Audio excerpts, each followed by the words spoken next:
I thank God for him seeing something in me that I didn't see in my own self. I thank God for him believing, that God would save me someday. Amen. When I thought I could never be saved. And so I thank God for his investment, his time, his labor, his prayers, his sacrifice, and everything that he did to help get me to this point. So I thank God for him. I really do.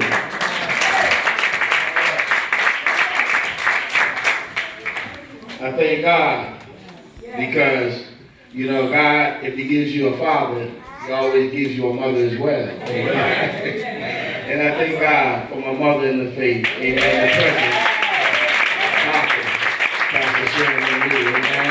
I thank God for her as well. I can honestly stand here tonight and say that I have met no one like her. Amen. That's right. No one to this day. I've only been here a short while, amen. But I haven't met too many people like her. Amen. And I thank God for her picking up the torch, amen, and taking charge of the church, amen, and leading us and guiding us, amen, in the way that her husband did also, amen. I thank God for her. And I thank God because when God had chose her to become our new pastor, I never even questioned it. I knew she was qualified. Amen. Because I sat back and I watched her. Amen. I watched her life and I was marveled. And I remember when I was a little younger in the faith, telling her about how much wisdom that she has. Amen. Very, very, very wise. And so I have been watching her for a long time, and I have seen all that she had endured, and I seen all that she had took and all that she had went through, and she never threw her cross down. Yeah. Never. Even to this day. Amen.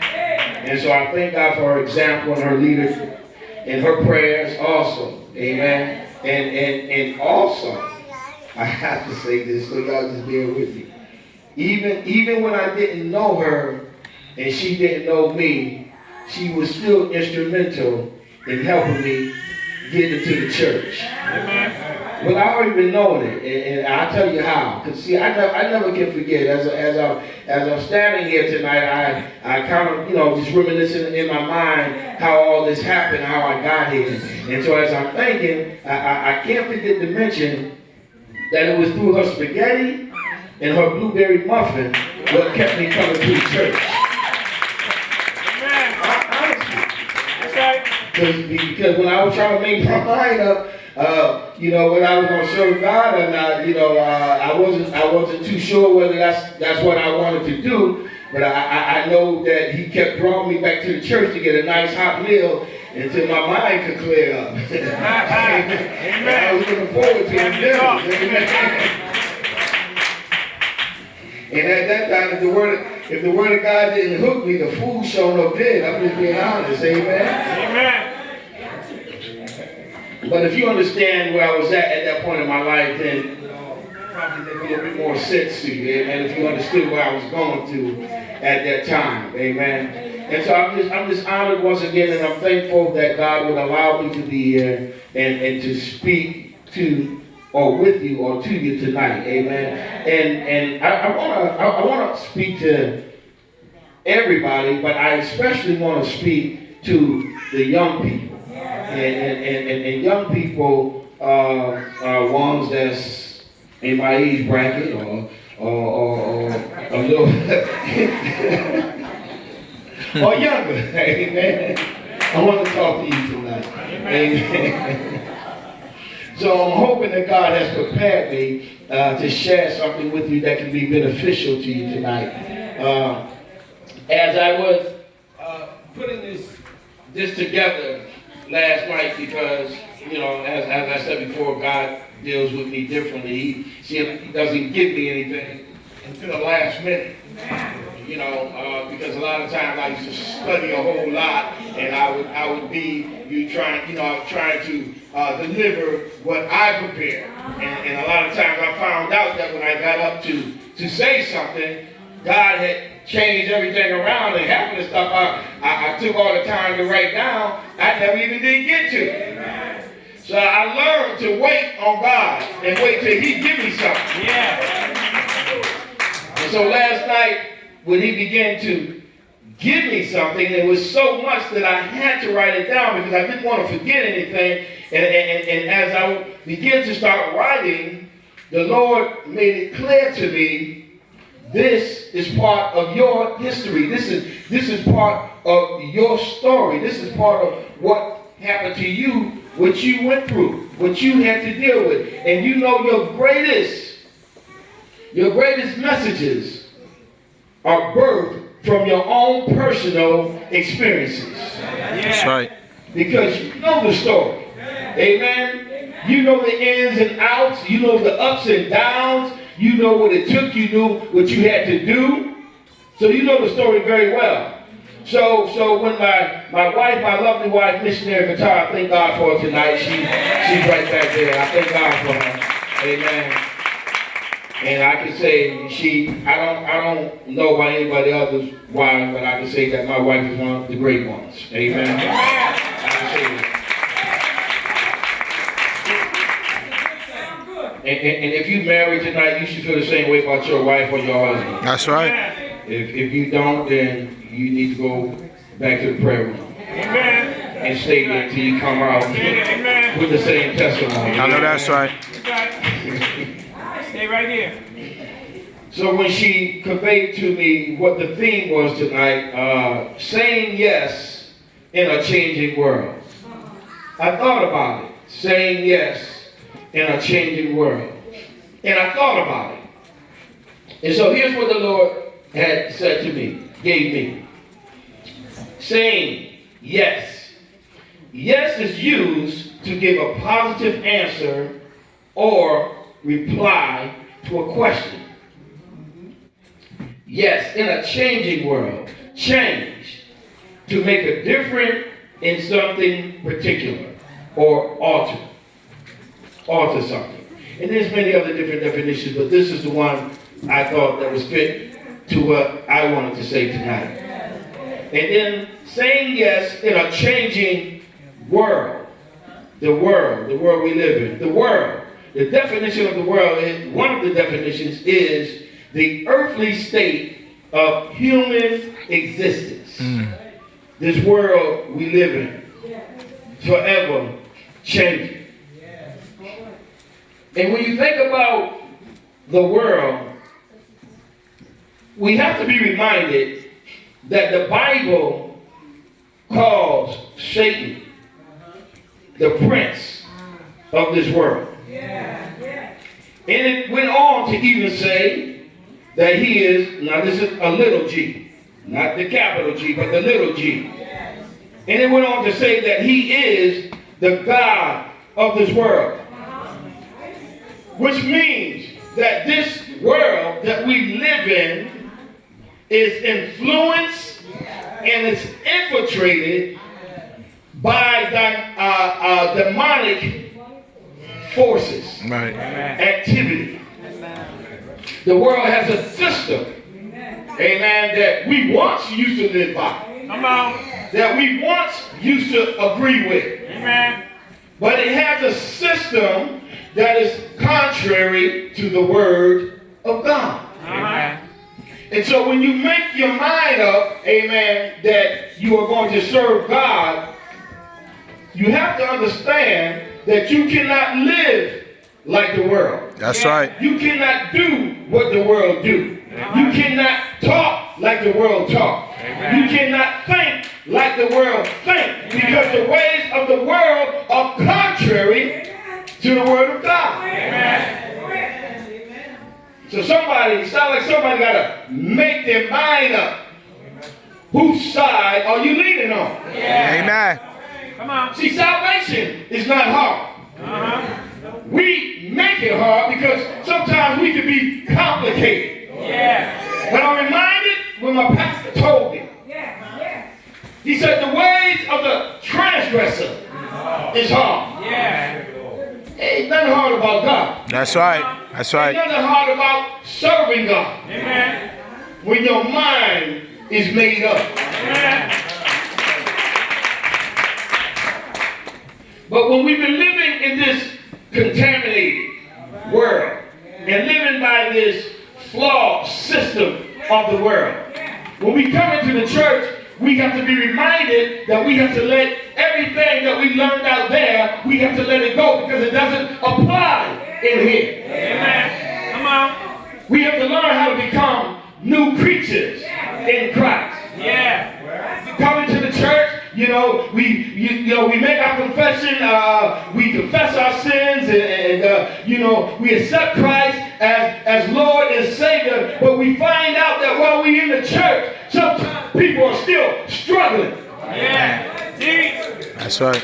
Teach. That's right. Sitting in church and losing the fight. Amen. Come on.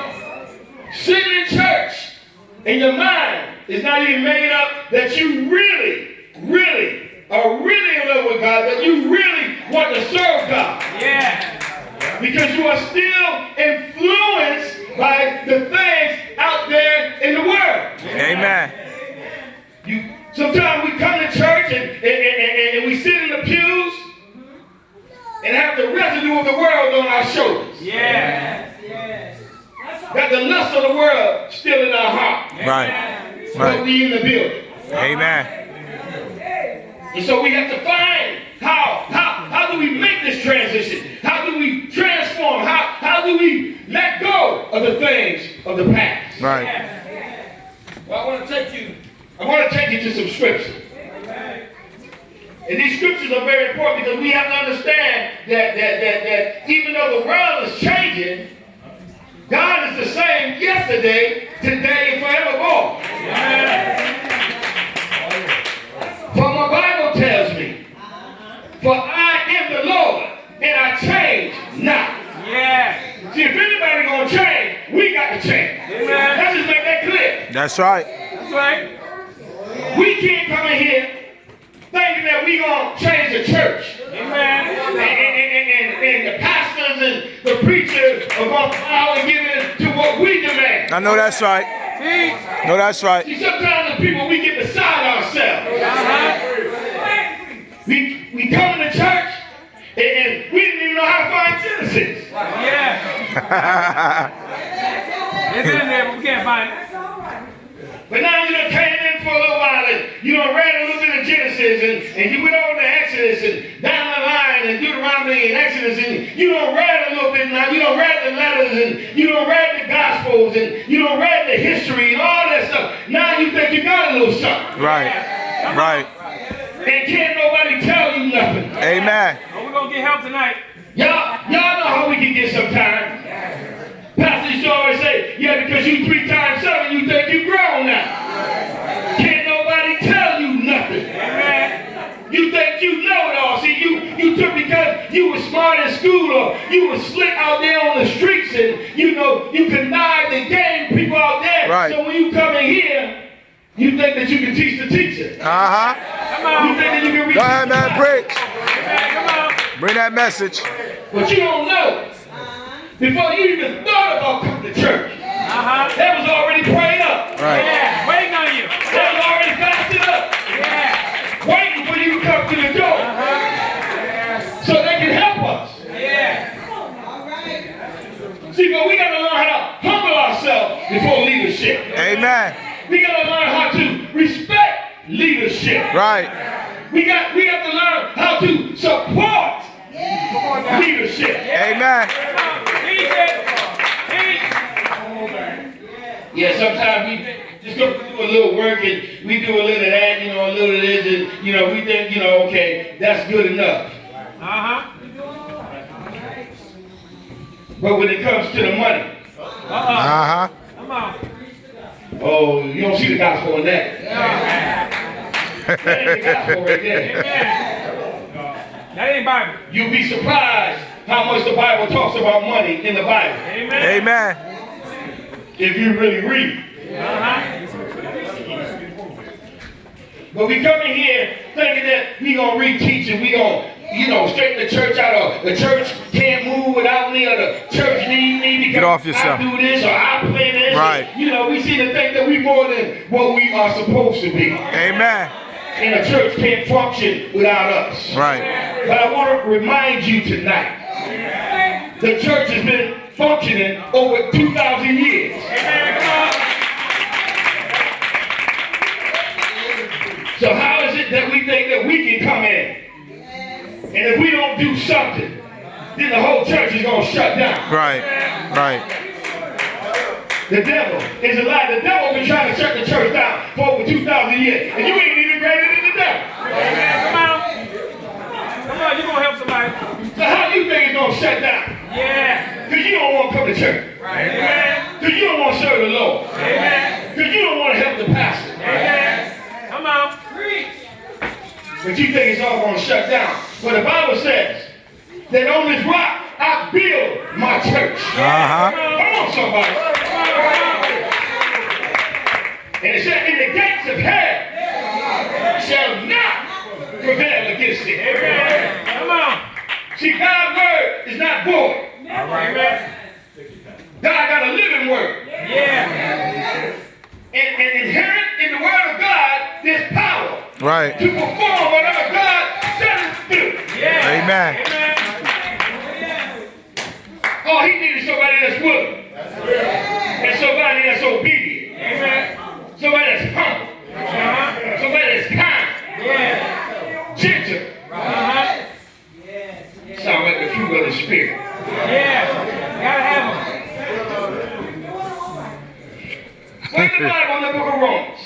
This is what the Lord gave me. He said, I beseech thee therefore, brethren, by the mercies of God, that ye present your bodies a living sacrifice. Not a dead sacrifice, Living. but a living sacrifice. Holy. Now we all know what holy is. Yeah. Acceptable unto God. Which means this. If you're not holy, then you're not acceptable unto God. That's what it means. Amen. It's in there, it's clear. So you come in here doing a religious thing, come in here, you got all church etiquette, all church knowledge, this and that, but if you ain't holy, you're not even acceptable to God. Right. Just wasting time. Amen. But the Bible says, holy, acceptable unto God, which is your reasonable service. Now this is the part that I wanted to really get you. Because this is the struggle in the church. This is the struggle with young people. It might be some old people too. But I know for sure it's a struggle with young people. Because young people, a lot of times young people don't want to be saved. Right. Right. They think they're missing something out there. Right. They got time. I want to tell you something tonight. If you ain't never drank a drink, you ain't missing nothing. I know that's right. If you ain't never smoked a drug or used a drug, you ain't missing nothing. If you ain't never been to a party, you ain't missing nothing. You're sparing yourself. Yeah. But young people seem to think that, we missing something out there. I got to live my life. I got to have my fun. A whole lot of people have died in the name of fun. Yeah. That's right. People have died in the name of doing nothing. Yeah. Come on. So now we sitting in church and we struggling, trying to figure out how do I stay saved? What's going on? I mean, in my heart, I want to do God's will. I want to live for God, but in my mind, Apostle said, my mind is telling me something else. But the Bible says in 12:2, it says, and be not conformed to the world. We have already went over and talked about the condition of the world and why we can't be conformed to the world because the world is under the influence of Satan. Amen. He's the God of the world. And so when you want to be conformed to the world, then that's your master. He's your master. Right. That's right. He's your father. But the Bible says this, but be ye transformed by the renewing of your mind, that ye may prove what is that good and acceptable and perfect will of God. Yeah. Now, for those of you who have never read the Bible, I'll read it to you like this. Don't copy the behavior and custom of this world. Right. But let God transform you or change you into a new person by changing the way you think.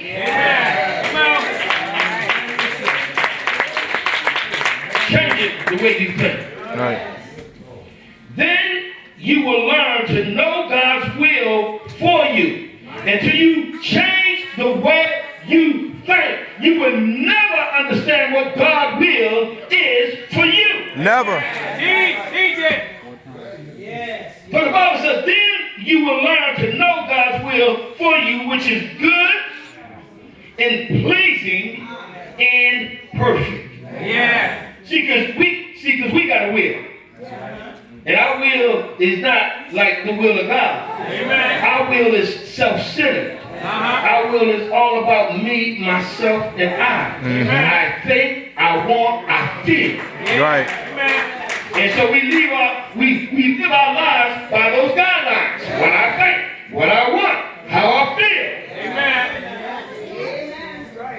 But the Bible says that we don't follow after the lust of our flesh. But we are led by the Spirit of God. Amen? So that's what the word says. Now I'm going to try to be done by 9:30. As Sister Jael said. It's funny.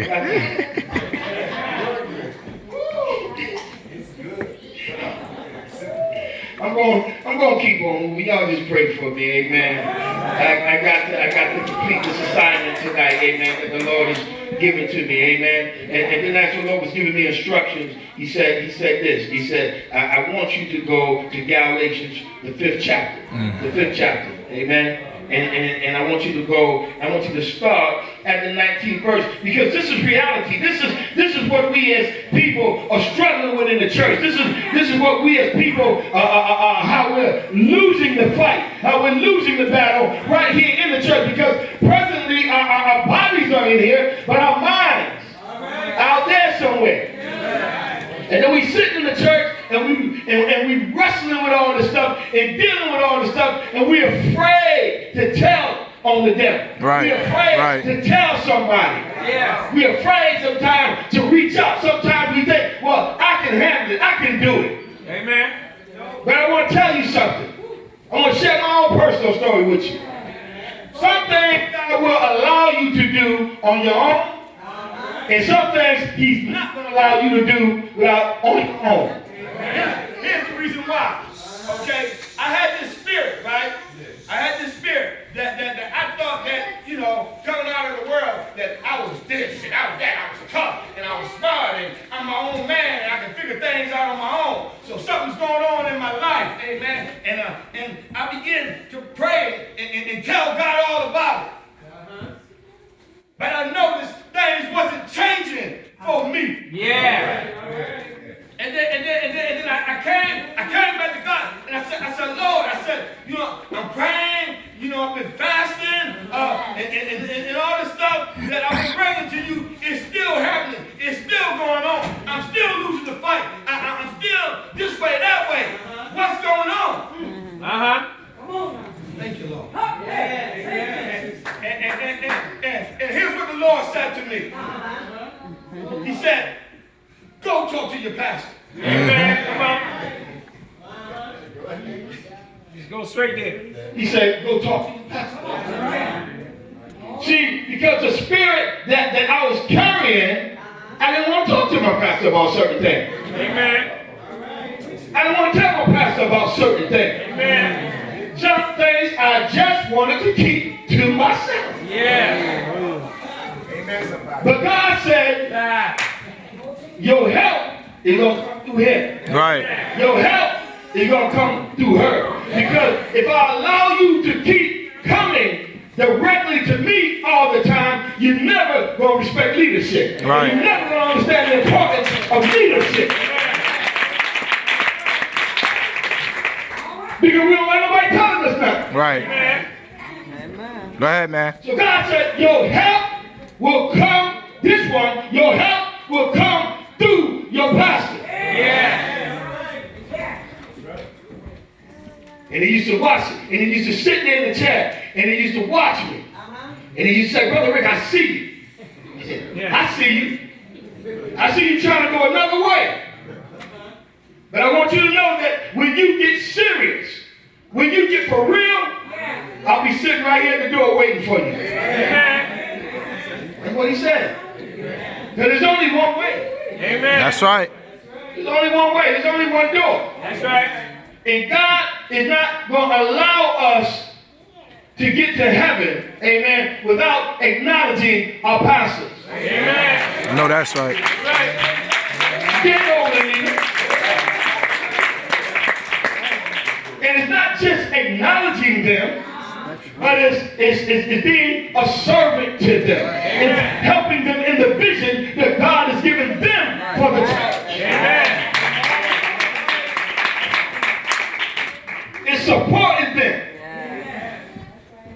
with whatever God has given them to do. Amen. And that's where your blessing comes from.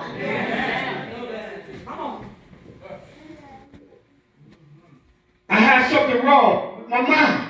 Yeah. My pastor cleared it up for me. Amen. He said, Brother Rick, you got a mind deep. Amen. We ain't got to go no further than that. That's what it is. Mind demon. I ain't never heard of a mind demon. You got a mind demon.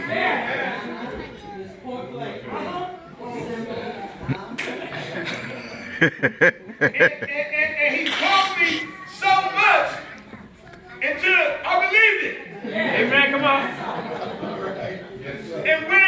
And watch this. And after I believed it, then I could see it. Yeah. Come on. It's the truth.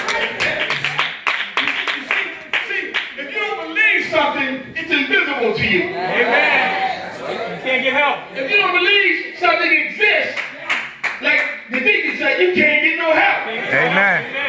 So he wasn't pointing out to make fun of me or to put me down. He was telling me to help me. That's right. So you get delivered. And when I look back over my life, when I look at all the stuff that I was doing before I came into the church, I could confirm. Amen. Right. I got a mind deep. Yeah. It's right. People in their right mind don't do the things that I was doing. Amen. They don't drive their cars off of bridges, off a perfectly good road. Amen. Unless you're insane.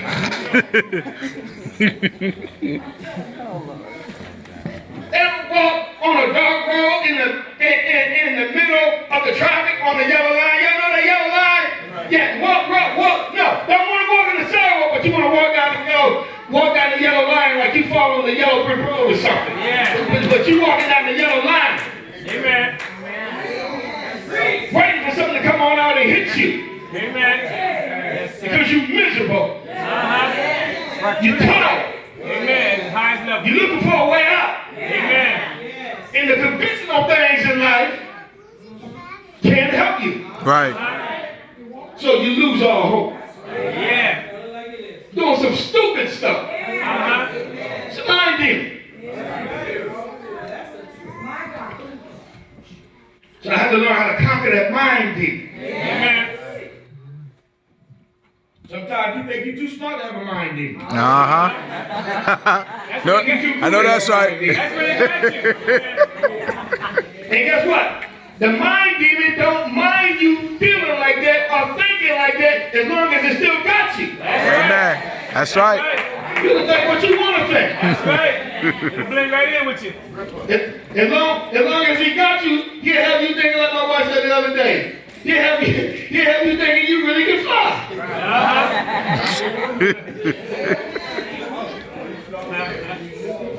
Amen. For real. Make you invisible.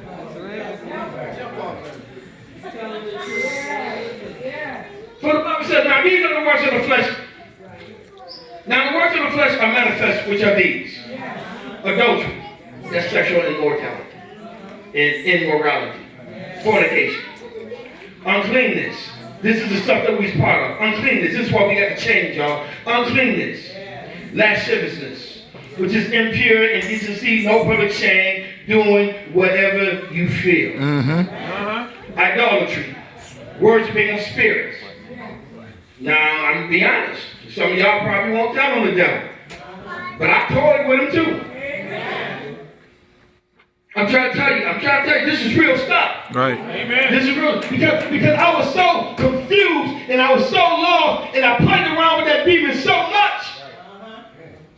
I remember proudly standing before some friends one day and telling them the devil's my father. And I pulled out a picture that I drew of him. I said, see, this is my father. Showed him, it was in my wallet. I got it right here. I carry with me right Comical, but I'm serious. And the reason why I was like that is because I didn't know who my real father was. Right. I didn't know my heavenly father, and I didn't know my biological father. Amen. So I said, every man got to have a father, so since I don't know who my father is, then the devil will be my father. Amen.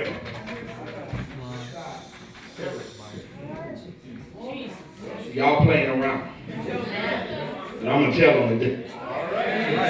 I'm going to try to stomp them out tonight if I can, and God leave me the strength. Right. Amen. Idolatry, worshiping of spirits. Now watch this. You may not did what I did, but you might be guilty of this. Trusted in anything as having an equal or greater authority than God.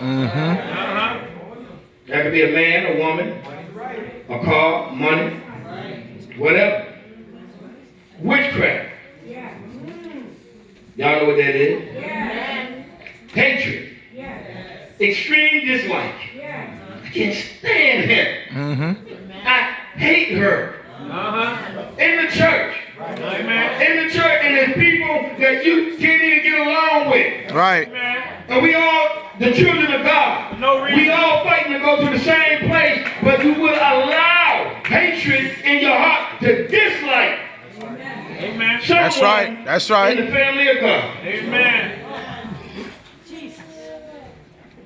Variance, which is quarreling.